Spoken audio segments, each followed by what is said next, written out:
কোকোর একটা গল্প বলি।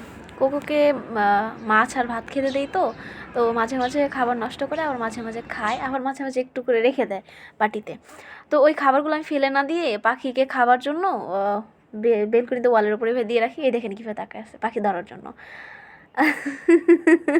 একদিনে তাকাই আছে। আচ্ছা, ও কি করে, পাখিরা যখন খেতে আসে ও চুপচাপ যেয়ে বসে থাকবে, আস্তে আস্তে দেখবে, তারপরে ওদেরকে উড়াই দিবে, আর নয়তো ধরার ট্রাই করবে। ওদেরকে তো আর ধরতে পারে না। তারপর পাখির এই খাবারগুলো, শুকনা খাবার, শুকনা ভাত, ওইগুলো বসে বসে খায়। এত হিংসা।